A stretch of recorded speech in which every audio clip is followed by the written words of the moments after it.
Okay, I think we're probably at capacity, so we might as well get this thing started, really. So thanks, everyone, for coming along to this session. Today, we're going to look at skepticism and social media, skepticism on social media, and sort of in that whole kind of area. And when we were throwing around ideas for the session, I decided to name it No Filter because I think it's very easy for us to look at social media through a very sort of rose-tinted way. Here's the wonderful things that it can achieve, and miss some of the flip side of things. So we want to talk... Okay, you happy then? So I'm glad my panelists are telling me about my microphone technique. Am I all right there? Yeah? No filter, Mosh. Thumbs up. No all filter. Right, fantastic. So we'll pretend that never happened, and we'll crack in. No, so yeah, we want to talk all about so the good and the bad of social media today. And so we've got a panel who've experienced the good and the bad right across the panel, really. Eli, stop mugging for the audience on that. So if I could let the panel just introduce themselves very briefly, starting with the end there with Pixie, if that's okay. Hello, I am Pixie. I am a nutritionist and science communicator, and I do most of my work on Instagram. I just did the talk about how I went from wellness wanker to wellness rebel.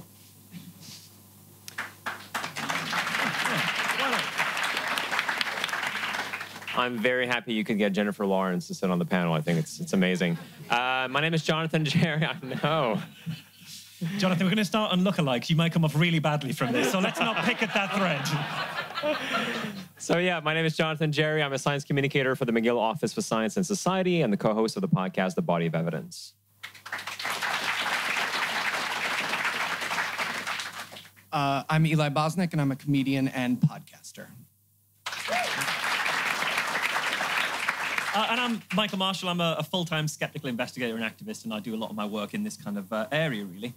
So this is our panel, and so thank you. Thank you. Is the Earth round? You know, I've got a whole thing I could say about that, but it might somewhat take over this conversation slightly. So I want to start with Pixie, with you, if that's okay.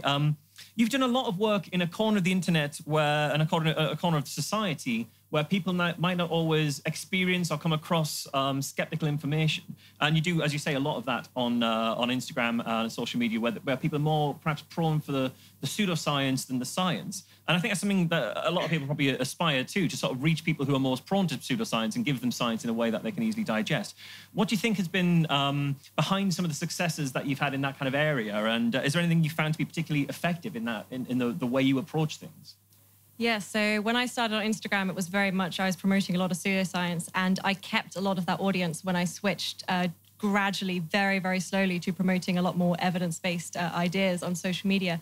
And what I do now is I effectively employ the same ideas and the same kinds of images that I used to post maybe 5-6 years ago. So I post pretty pictures of food, which draw people in, and then I use the caption to throw some science at people. And it's the kind of audience who wouldn't normally necessarily be interested in that kind of thing, but they see the pretty picture, they look at the first line of what my caption is on Instagram, which is usually dramatic, capital letters, very dramatic, and it draws people in. And so I then get them to think about ideas and get them to think about food, especially in a way that they might not have thought about before. So I use, I guess, a kind of deception tactic in a way, which is actually very effective because I want to reach those people who wouldn't normally think to follow skeptics' accounts because they just think of themselves as trying to be healthier rather than think of themselves as skeptics. It's very effective. It's interesting that you mention deception, because Jonathan, I want to come to you next. No, but particularly, Jonathan, you've had a particular success recently. Do you want to talk to the audience a little bit about the stuff you're doing at McGill, your fake cancer cure video, which I'm sure loads of people here will have seen, a huge viral success. What inspired you to make that the way that you did? What inspired you to make it in the first place? And what was that approach all about, do you think? My inspiration? Frustration. Frustration is a really underrated motivator. There are so many videos, especially on Facebook and on many social media platforms, that are made by people who want to sell you this easy cure for something, and they've got these pictures flashing and these titles, and there's no narration over the video, and there's some peppy music and all that, and these things get like millions of views. And because I'm out there as a skeptic as a science communicator, I get sent some of these, on a regular basis. And a former coworker of mine sent me one of those, and she was kind of like, she didn't know if it was real or not, and she just wanted to get my opinion on this. And I was like, oh, for Christ's sake, like that again. And, I make videos, many of us make videos, and we do podcasts and all these things, and we never reach, we rarely reach as many people as these kinds of easy cure type videos. So I thought, well, what if I made a video that kind of looked like those videos? Again, a bit like what Pixie does, in order to draw the attention of the kinds of people who would usually fall for this, but it would actually have a much different message at its core. And so the video starts with this fake cancer cure, with this fake researcher about this moss and everything. And very quickly, it shows you that everything that you've seen up until now has been a lie. This is not the guy never existed. This moss is a fiction. And it's a reminder for people to think critically. And so we send this to a few people who posted it natively on social media, on Twitter and on Facebook. And over the course of a few weeks, it reached like 13.5 million views, which I still cannot process in my brain. I'm one of the people who retweeted it, actually. Oh, really? Thank you. And the other nice thing about this is it draw the attention of a lot of the legacy media outlets. And so I did over 30 interviews for this, bringing attention to critical thinking and all of that. So it had kind of two nice positive effects there. Yeah. So you obviously had quite a large response to the viral stuff that you've done. Eli, I'd like to bring you in at this point, because you've also had a very large response to some viral stuff that you've done. I don't get the sense that you feel quite as positive about it as what Jonathan got. So could you talk to people about what happened with you there? Yeah, so I learned 30 seconds before this panel started, I'm here to be like the sad example of what happens. Like I'm supposed to be like, don't before and smoke, after. kids. Stay in school. So for those of you who don't know, I make jokes about Christian movies with my 2 best friends, and sometimes I make jokes about Wikipedia articles with my 4 best friends for a living. And I decided as a hobby to line up in the worst parts of the internet and let people kick me in the balls. So I spent the last 2 years debating internet trolls, members of the American Nazi Party, delving into the darkest parts of the dark web, and I have the death threats to prove it. And what I learned is something that I think is very interesting, and the reason I think I'm on this panel, which is I think I got to find out the answer to the question that a lot of skeptics have asked ourselves over the last couple of years, which is, does sunlight kill bad ideas? Is discussion the cure for these bad ideas that we see going on the internet? And is the internet a bad place, or are we just finding and exaggerating the bad pockets of it? Well, that's exactly what I wanted you on the panel here to talk about, really, yeah. So I could look at, we see there are some huge totemic figures in the woo world. People who David Avocado Wolf has 12 million hits, posting awful scaremongering claims half a dozen times a day, gets tens of thousands of people sharing it and engaging with it. And it sort of feels like no matter how much you fucking love science, you're not going to start to take a dent on that. But what, if anything, do you think we can do from the experiences you've had with your own work or through examining the work of the people who are spreading bad ideas? Is there anything we've seen that we think we can do to try and push back against that? We need to embrace the woo, Mosh, which is why I'm starting my own line of organic products. I think one of the traps that we may fall into is to, we have these podcasts that we do in a certain way, and we have this Twitter presence that we do in a certain way, and these videos that we make in a certain way. And one of the ways in which we achieve success once in a while is sometimes to think outside the box and to use a format that we wouldn't think of using as a skeptic, but a format that kind of works for the sorts of people who want easy answers. So once in a while, it may be good to sort of go a little meta and sort of look from above at what you've done and think, okay, well, this is nice and fine, but is there some other way that I could spin this? Is there some way that I could use to reach the kinds of people that I would not normally reach? And so my video was kind of like that, and what Pixie's doing is also like that. And it's sort of counterintuitive as a skeptic, because that's not how we just want to go around debunking stuff in a very clear-cut way. But we also have to put ourselves in the minds of the kinds of people that we want to reach, because otherwise you're just preaching to the choir. Yeah, and I would agree, and also say that I think different people respond to different kinds of tones of voice. So I'm a big fan of someone called The Angry Chef. And I'm a big fan because I love the sarcastic, sweary nature of what he says. But I also know a lot of people really don't like that because they find it quite condescending in some ways, and they don't like that kind of aggressive language. And so to other people, they will respond better to something that's a bit maybe calmer, less sweary, more calm and sophisticated. So I think if all of us are using the exact same approach, we're only going to reach people who like that approach. Whereas if we all have different kinds of tones of voices, I think that really helps reach a larger group of people. Also, another thing that I have done in the past is infiltrate spaces like the wellness spaces, where people think that I'm there to go make a nice dish that's going to be really super healthy. And then I go, well, I'm making something with couscous. Let's have a chat about gluten for a second, and just kind of throw people off. And that is really effective as well. It's kind of the deception thing again. It really comes back to that a lot. Yeah, Eli, do you have anything on that? Yeah, I think as skeptics, one of the first things that we can do is we can educate ourselves on how much of the internet is fake. So a great example of this is, just by a show of hands, how many people here have one Twitter? Because it's you and that's your Twitter. Okay, so like a few of you. How many of you have two because you have like a show and also you? Right, a few of you. How many of you have 250 Twitters? Almost. There we go. There's the dynamic right there. But now, conservatively, and I'm being really conservative here, when they've done studies on this, somewhere between 7 and 15% of Twitter accounts are robots. And I don't mean robots controlled by a person. I mean robots created by a person, and then they never touch that robot again, right? A funny example of this is Fuck You, Yoko Ono, which is one of the first Twitter bots out there. A gentleman made a Twitter bot that every time Yoko Ono tweets, it replies first, fuck you, Yoko Ono. It just follows Yoko Ono. But the truth of the matter is, you know, when we say, okay, 7 to 15%, that doesn't seem like a lot. But if I told you that 15% of this room were, you know, wax Muppets that Bryce Blankenagel put in the corner to make it seem like they were all agreeing with him, you'd be disturbed by that. You'd be upset. And when you look at services like Twitter Audit that actually checks about people's followers and following, they find that something near 40% of Twitter followers aren't one person, one account.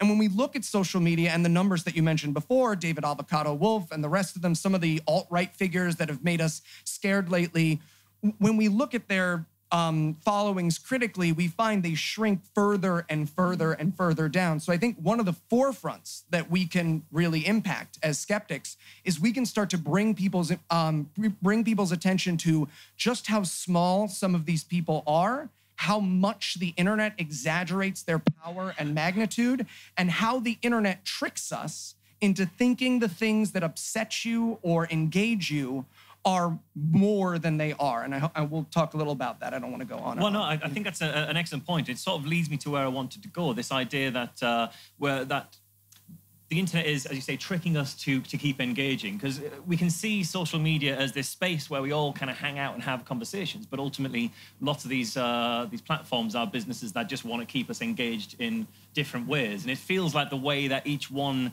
works keeps us engaged in a different way and has a different repercussion, whether positive or negative. So when we talk about social media, it's possibly worth recognizing that media as plural, and we should be thinking about these as a collective platforms rather than individual things. And maybe we should break them down one by one. So perhaps if we take a look at, well, you mentioned Instagram a bit there, Pixie. That's my domain, yeah. Yeah, so Instagram, it seems like it's set up to present us quite glossy versions of lives. What's the positives, and are there dark corners of Instagram? Even the soft, woolly, shiny space that is Instagram, does that have dark corners that we might not see? An Instagram dark web, perhaps.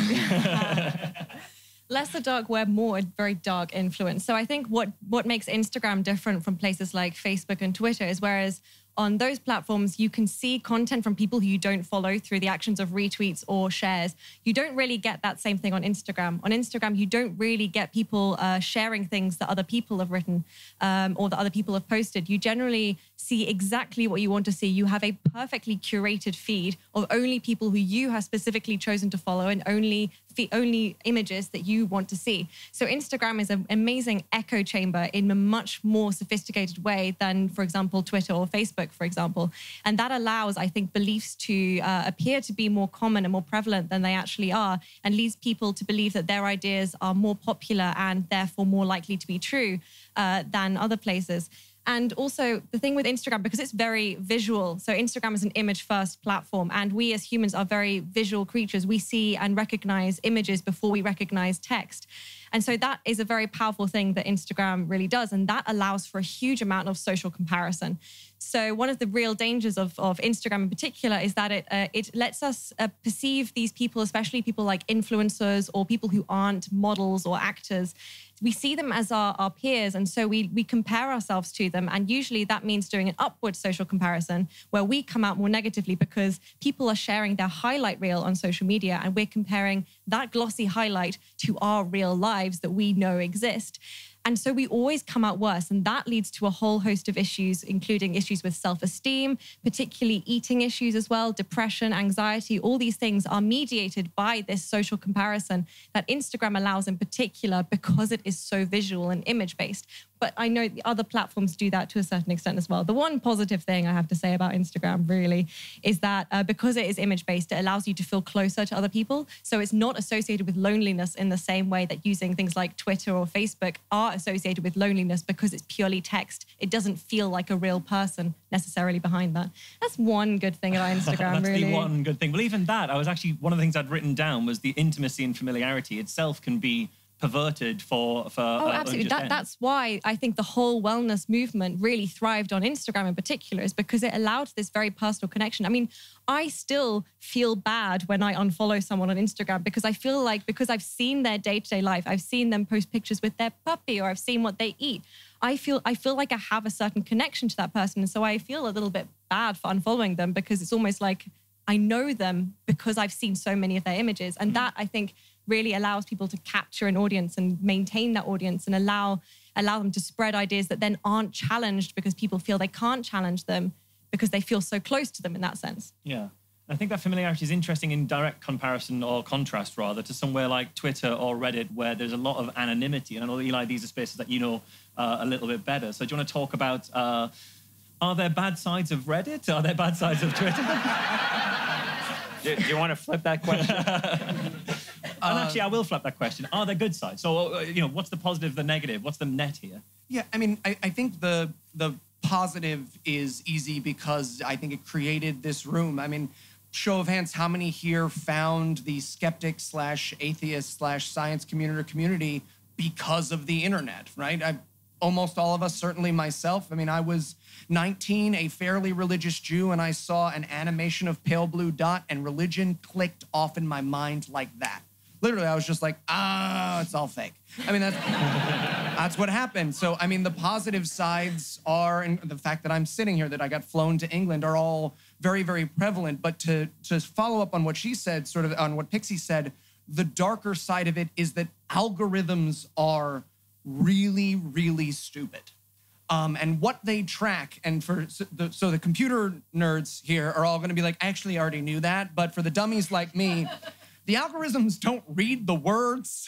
They're not like, I'm going to show you all the things that make you mad or make you happy or make you sad. The algorithms show you the things that will keep you on the page the longest. And the thing that will keep you on whatever page it is, Instagram, Twitter, Facebook, Reddit, the thing that will keep you on the page the longest is the thing you write a 9-paragraph response to, and that is your dumb Uncle Dave.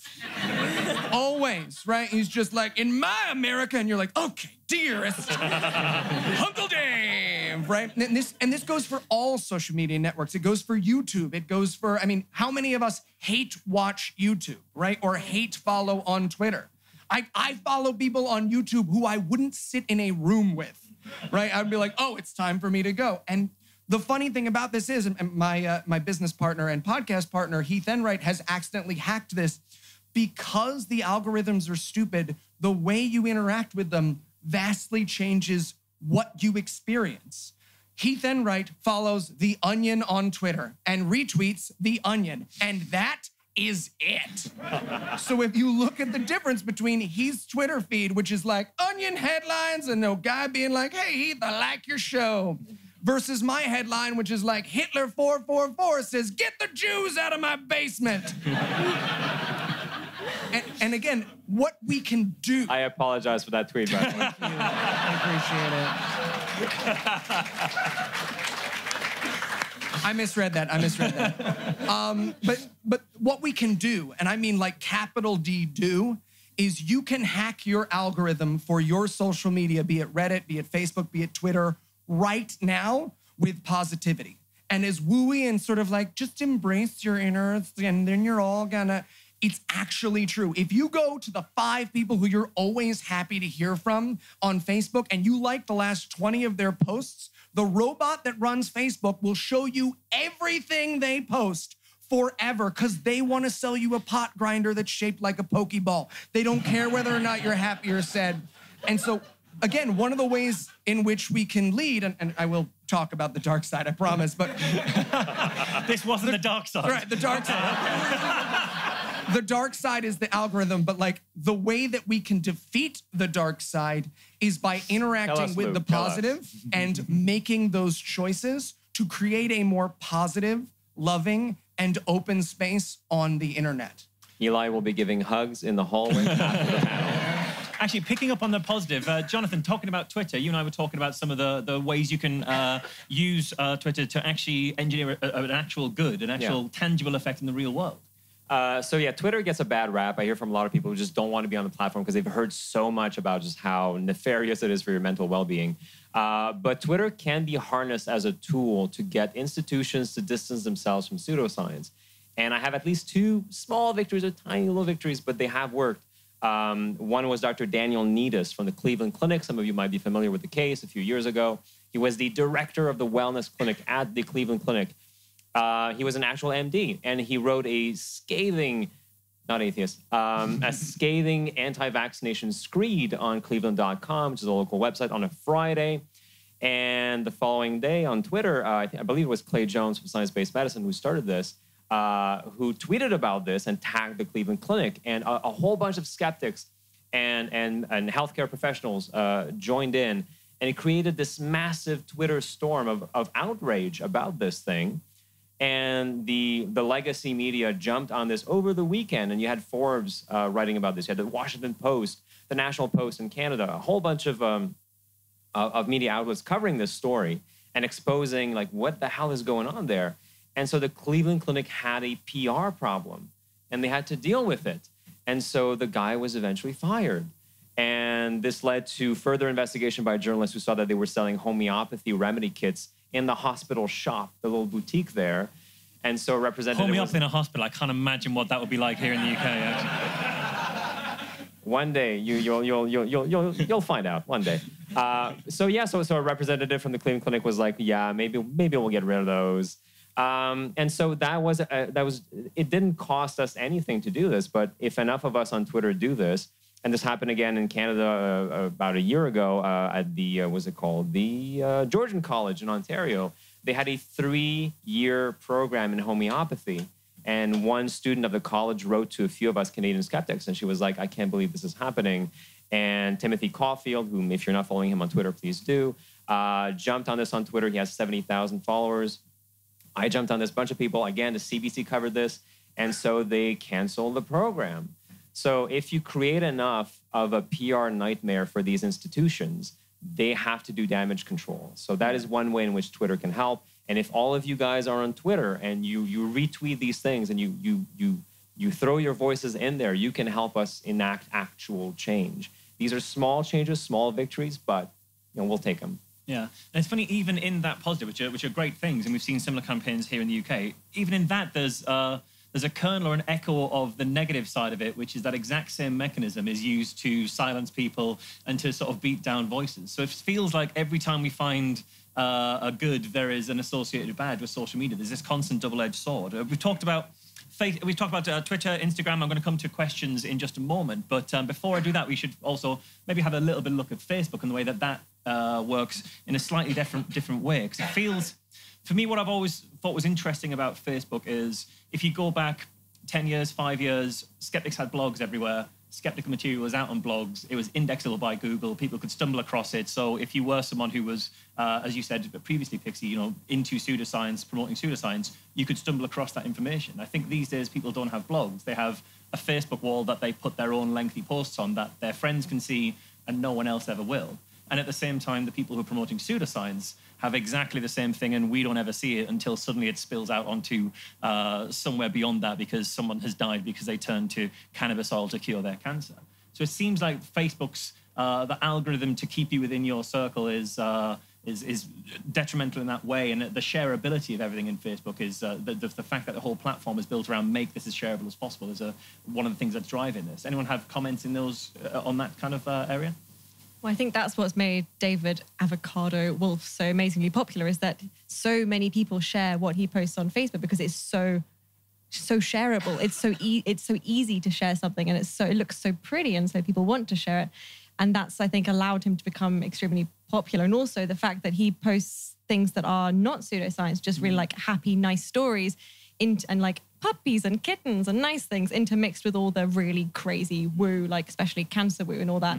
And so I think because people share that, the really nice stuff, they then go and follow him and don't realize a lot of the really damaging stuff that he does post. And just also a random thing to add, using Facebook for long periods of time is really, really linked to depression. So don't spend too much time on it. It will make you really depressed. Really? Eli. Or, you know. The other thing that makes Facebook special, and sort of post the 2016 American election, I think we all sort of know this, but we didn't really know it before, is that Facebook is the first platform to disguise paid advertisements as posts that your friends and family like. It is the first social media platform that interwove rather seamlessly, without difference, the people who were selling you something and your aunt and your uncle and your cousins and your friends who were sharing something they legitimately cared about. And pre-2016, what we also saw is that Facebook didn't particularly care if the things they were selling you or having sold to you were true or anti-Semitic or, racist or anything like that. The fact of the matter was Facebook led the ground, and there is some pushback against this now, but it's really, really important to recognize Facebook led the idea that you could pay money to go viral, right? And you could pay money to influence entire communities. And we saw the results of that in the American 2016 election, in that there were no voting booths hacked. There were no, computers that were hacked. A 1 never got turned into 1,000. It was simply that they took the Facebook of vulnerable people who were vulnerable to bad information, and they showed them the bad information they wanted them to see by paying very, very small amounts of money, all things considered, very, very small amounts of money to make those people see only one side of the story and therefore influence their vote. And this still continues to this day. And one of the things that I find fascinating is the Russian bots, as they're called, and that's actually a huge network of a variety of people. So computer nerds, don't be mad, because everyone knows what I mean. But the Russian bots didn't just promote stories about Hillary Clinton. They also promoted anti-vax. They also promoted general conspiracy theories, because the purpose of that movement and who is behind it, if I can use mysterious tones, was to spread disinformation. And Facebook is the first and certainly not the last network to be used successfully to that end. Yeah, I'm really worried about social media illiteracy. From what I've read, the few sort of studies that have been done on that, I mean, even young people, even current high school students, are not good at telling a truthful and accurate story on social media versus one that is made up or that is coming from a source that is not trustworthy. So that, I think, is a huge challenge for us as skeptics, is to help people get a bit more social media savvy. Yeah, I think that's absolutely true. And so one of the things I do as various side projects that I'm involved in is I teach journalism at a couple of universities. They bring me in a couple of times a year to talk to first-year journalism students about some of the PR work and things that I do. And one of the things that comes up that always shocks me is they'll ask first-year journalism students, where do you get your news from? And you go back 10 years, they'll be saying The Guardian, The Mail, whatever, in that kind of area. But they say Facebook. And even journalism students don't recognize that Facebook is not a source of news. It is the delivery mechanism from it. It's the equivalent of going back 50 years and saying, where'd you get your news from? Paper. Yeah, dead trees. That's the source of my news. Well, no, it's what's written and who by, and the biases behind that. So I think that illiteracy of being able to see the mechanism behind how stuff ends up in front of you on your post is a real issue. I agree, yeah. Do we have a question from the audience? We do, very quickly. So this is the throwable microphone. This bit is the microphone. All the other sides are not. So it's very much a little puzzle where there's only one answer and 5 wrong answers. So yeah, that is I'll very grab cool. that. I did not even know that existed. It's so cool. You guys have talked around this topic, but does the panel have an answer to the question, has social media been a net positive or a net negative for humanity? Oh boy. From my perspective, it's net negative because from what I've read on the research, and I have read a lot of research because it's a very particular area of interest for me. And just seeing the negative effects that social media has on people's mental health in particular is really quite damaging. Yes, there are some upsides to social media in that it allows us to develop communities online, especially, for example, marginalized groups or LGBT groups, for example, or groups like skeptics groups and things like that, where, your friends may think differently, but it allows you to create an online community. It allows people to develop creativity online. It allows people to find information about topics that would otherwise maybe be a bit taboo to talk about to someone. They'd be scared to talk to someone in person. But on the whole, social media has a huge detrimental impact on our physical health, but primarily our mental health. And I think at the moment, we don't have the resources and the knowledge for the most part on a population level to be able to deal with that negative influence. We're still kind of just blindly wandering into the forest of social media without recognizing that a lot of it, spending too much time on it, which is so easy, is so detrimental to our mental health. And on a personal note, this is something I really struggle with is finding that nice balance of social media stresses me out because I talk to a lot of people who believe a lot of bullshit and I call out a lot of bullshit online, and that leaves me open to a lot of abuse as well. And it's about finding the space of looking after myself enough, which again, it sounds a little bit woo, but I have to look out for myself in order to be able to do something good on social media. And I think that's something, especially if you're someone who uses social media or does any kind of science communication, you've got to look after your own mental health first before you start posting, before you worry about what you're posting. Because if you're not in a good space, you can't be promoting the good shit online.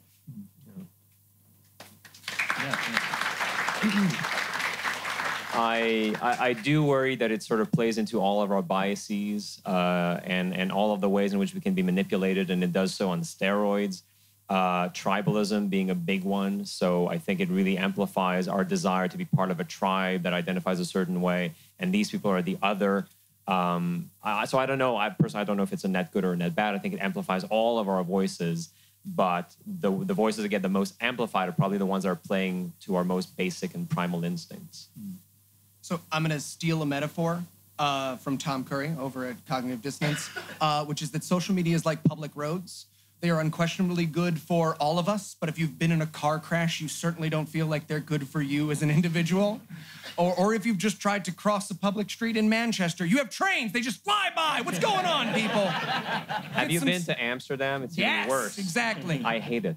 For the record. So that's my honest answer, is that I think they are provably bad for individuals and they are good for us as a collective. They create communities, they create inroads, but they can do serious damage to your mental and emotional health. And just, again, to repeat what Pixie said, take care of yours. Just as you would drive safely, even though public roads are a good idea, social media safely, even though social media is a good idea. Wear protection, says Eli Bosnick. No. No, but I agree. I was about to say, I agree. I don't agree with that bit. I agree with the previous bit. I'd actually extend the metaphor of the roads slightly further even. It's are roads a good thing? Well, they are. But now that we have driving tests and road safety information and a whole system set up to protect you on the road, I think social media is still so new that we haven't got that social media safety system, for want of a better terminology. Well, yeah, if you extend that, it's like social media is like giving a load of toddlers access to cars and letting them drive on roads. Like, it's not going to be safe. Can we extend this any further? Come on, how many more extensions can we get of this metaphor? I think we had a question, the lady in the purple shirt there had your hand up very early on, and I'll find some afterwards. Yes, when I read something that I agree with, the idea of I read it and say, oh, yes, of course. And when I read something I don't like, I say, well, of course, as well. And have you read something that you agreed with and then not been as skeptical as you should have? And how did you find out afterwards? Did you start thinking on your own, or did somebody come and hit you in the head? I can't remember a specific example, but it is something that I struggle with, this confirmation bias, right? Like, you're looking for information that you already agree with, and then you give it a pass, and the information that contradicts your beliefs, then you become very skeptical about it. I think it's sort of it's like a training that you have to do of self-awareness, of noticing when you do it, and it takes years to really look at your own thinking and to realize, you know, I gave that a pass and maybe I shouldn't have. I'm not aware of any kind of tricks to really make this process be easier, but it starts with self-awareness of how your brain can derail in a sense. Should it be on the school curriculum? I think critical thinking should definitely be taught in elementary school and high school and college. And it's, I know because of the viral video that I made, a few teachers wrote to me from all around the world saying, I teach critical thinking in this school, that school. I do talk about this. Can I use your video in my class? I was like, I'm so glad you're doing this. I wish this were mandatory in school curricula because we do need this. But unfortunately, it's not everywhere. I think just picking up on that question a little further, the idea that have I read something or have we read something and then shared it and then realized that it wasn't true? I mean, I'm sure we've all done that. I spent several years of my life doing exactly that. And to a lot of people on Instagram. So is this all basically atonement? You're essentially atoning for the wrongs of the past at the moment. Now you're a science communicator. That's exactly what I'm doing.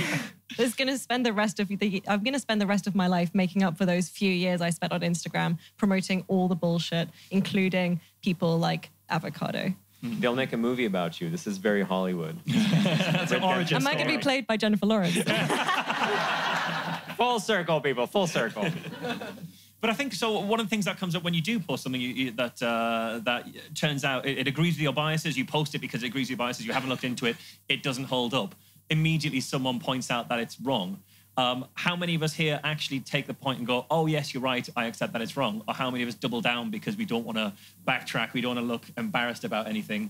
I'm sure that's something. I'm certainly that's something I'm guilty of. Yeah, something tangentially to that is I try as much as possible never to share anything on social media that I have not read. So because it's so easy, you see the headline, oh, it confirms my biases, retweet. But I don't do that anymore. If I haven't read it, I will not share it. And when I have read it and I think it is of value, then I will share it. Sometimes I fail, but I try as much as possible to do that. But again, you're not incentivized to do this with social media. You're incentivized quick, click, like, retweet. But I try not to do that. Do we have another question? Who'd like to? It's just behind you, so it's a nice, easy throw. I was just wondering if any of you guys have ever been trolled in person, and if you have, how do you deal with it? I believe there are Christians downstairs, right? Does that count? Yes, yeah. Well, I think are there today? There have been in previous years. Oh, that's a shame. Oh. Well, frequently we do have Christians picketing and protesting outside of QED, and the way that we deal with that in person is we send them tea and cakes to look after them because they want us to be the big, angry, scary people who shout at them, and they don't necessarily want us to be nice human people who just want to have a conversation with them. And fortunately, I don't get a lot of that in person or online. I'm sure some of the other panelists on here will get more abuse in person or online than I do. But I think that showing a human side of things and compassion is the thing that I always try and say to people. Don't want to. It's much harder for them to troll you and be aggressive towards you if you're coming back at them being nice and friendly and compassionate. It takes the winds out of the sails. But I don't know if anyone else can speak to that point.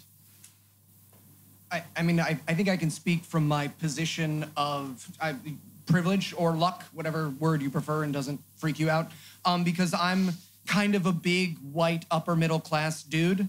And so the difference that I've seen between my online interactions and my in-person interactions and what the women in my life have gone through is vastly different. The women who have told me about encounters they've had where someone's come up and screamed in their face when they disagree with them about something they said in their podcast or on their YouTube channel versus, I can't speak for all of my fellow white dudes, but I know that every podcaster I know has had the experience of someone who's been talking a lot online about like, you better wish I never see you. And then, they show up at a convention and they're like, hey man, I'm really sorry. My dad had just gotten eaten by a bear and I was taking that out on you. So I think one of the things that we can do is we can acknowledge that I have a very different experience than the women, than the people of color, than the LGBTQ community has had. And so how threatened I've felt by trolling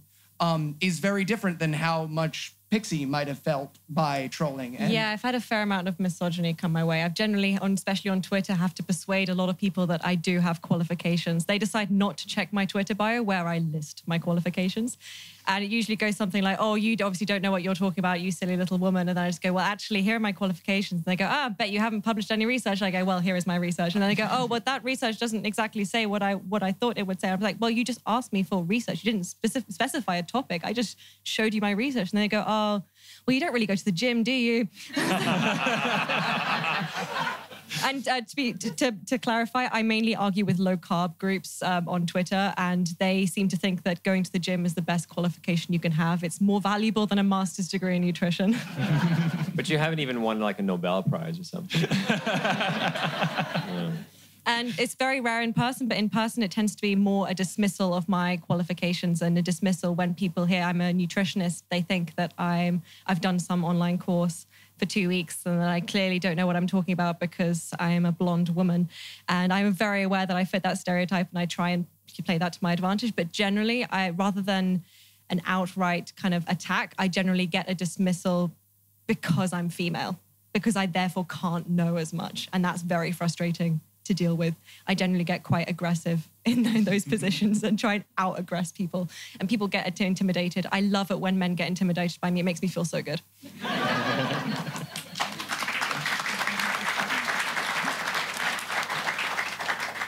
And I think there's a lesson in that for us as well, fellow lucky dudes.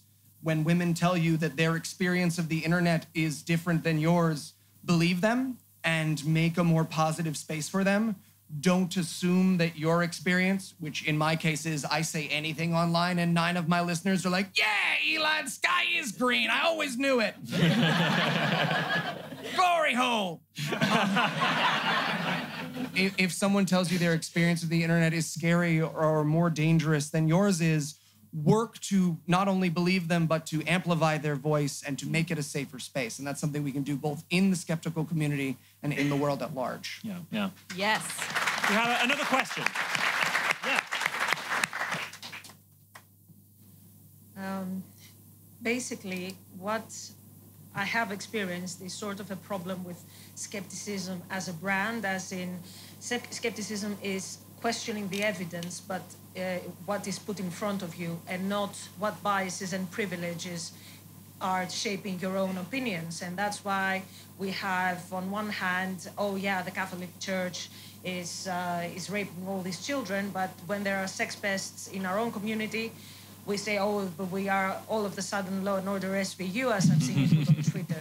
And even if the next day there are solar flares, Twitter gets burned by MEP pulses and so forth, EMP pulses and so forth, this is still a problem that would be there. So it wouldn't be worth it to turn skepticism into first be skeptical of yourself, and after you put yourself through the sieve, then go and see the evidence. So that you don't go and say, oh, it's the lizard people who did 9/11. Mm-hmm. Yeah, we have a panel tomorrow kind of more about these issues, but I would say, yeah, I mean, we all have blind spots. I think skepticism should be more an aspiration than an identity. I once knew somebody who was in the Less Wrong movement, and when I saw him, I said, oh, so you're a rationalist. He said, don't call me that because I might start believing it. And I think if more of us had that kind of humility about it, maybe we wouldn't see that much sort of blinding arrogance. I mean, the answer that I have to this is be like Michael Marshall. You know, you are. I think we have a song for him, right? We brought a band. And I seriously, because I'm really happy to praise Marsh every time I get the chance, but you are in the safest, most welcoming convention I have ever been to, and I go to conventions for a living. But more than that, it's very important to remember that we had a few very brave women come out and speak about their abuses this year. And Marsh, who is a convention organizer and has a financial investment in not ever crossing anybody or being someone who talks out of turn, spoke publicly in the media in support of those women. And that's what we as lucky dudes can do, is we can believe women and we can magnify their voices. And Marsh, you set that example for us, and we're just honored to be sitting next to you. Well, thank you.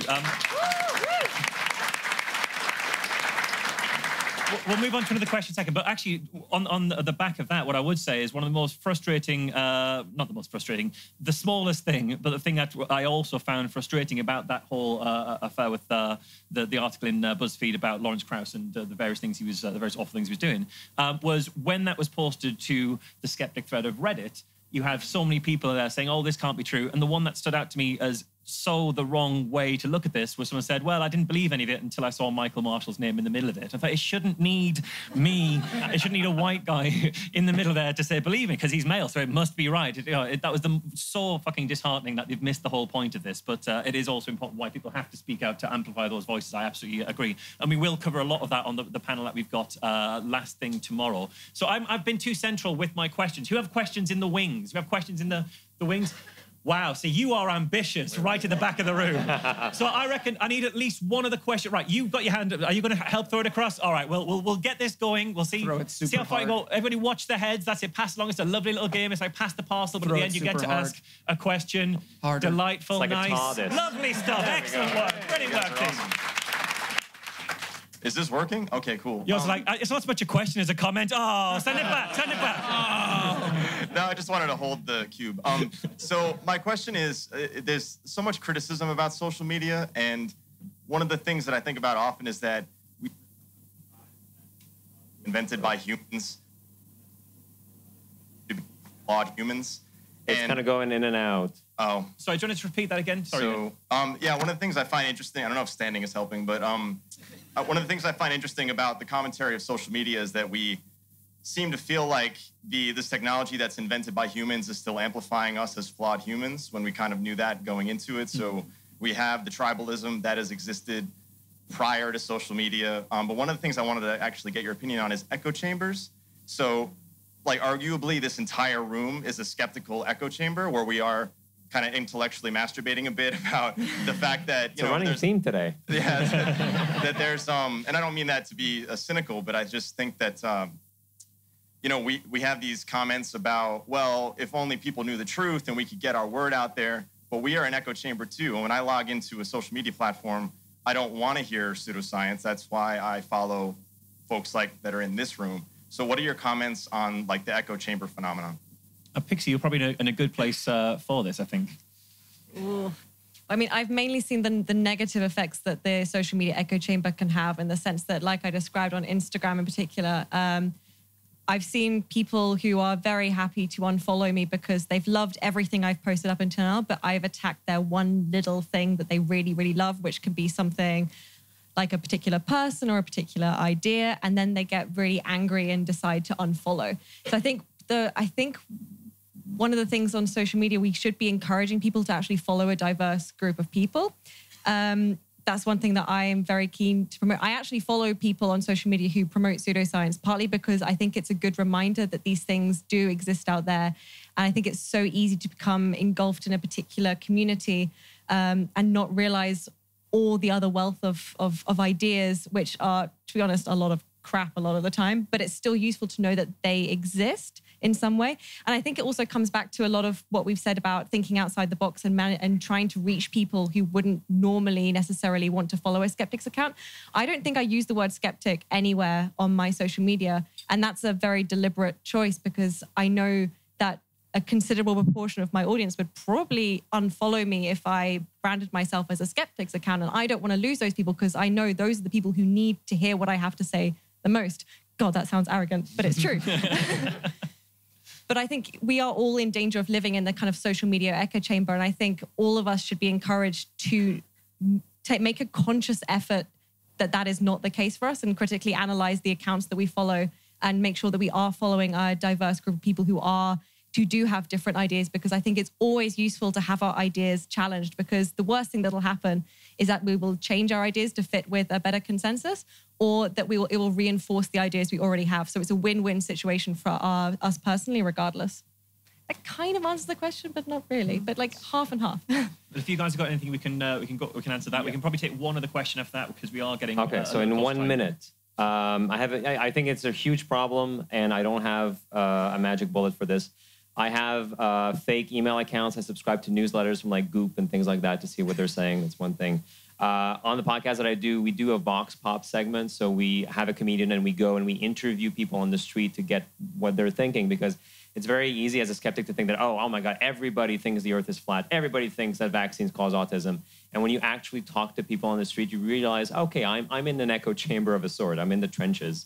I have also had conversations with alternative healers, a little bit like what Mosh does on Be Reasonable. And I think this is good too, to really have a talk with somebody in person who disagrees with you, to really know what they're saying, how they're thinking, as opposed to the caricature or the straw man that you might draw in your head. And the last thing is I have an app on my phone called News Voice, which is a way of getting your news. And it shows you, it gives you links and headlines from sources on the left, on the right, center, from different countries. It's kind of a way of seeing the news through slightly different lenses at the same time, as opposed to just Facebook that might just show you everything that you already agree with. So those are just a few quick tips. Eli, anything, or should we take one last thing?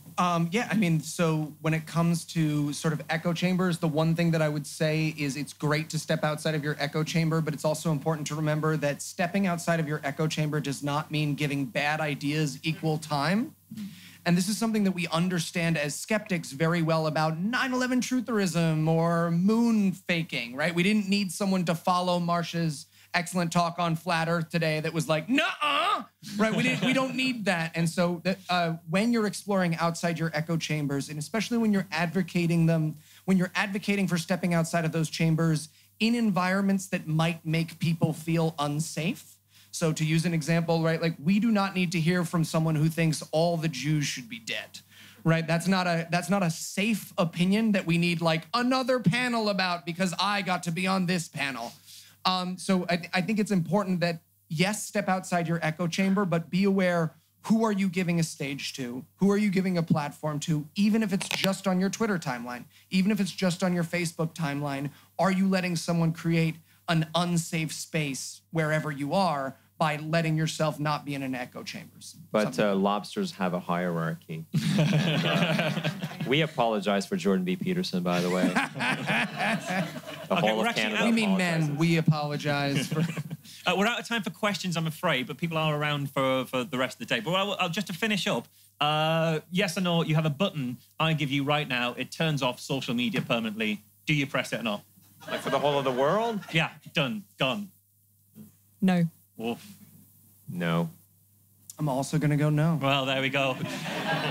Well, with that in mind, please join me in thanking our panelists, Pixie Turner, Jonathan Jarry, and Eli Bosnick. And Michael Marshall. Yes. Thank you.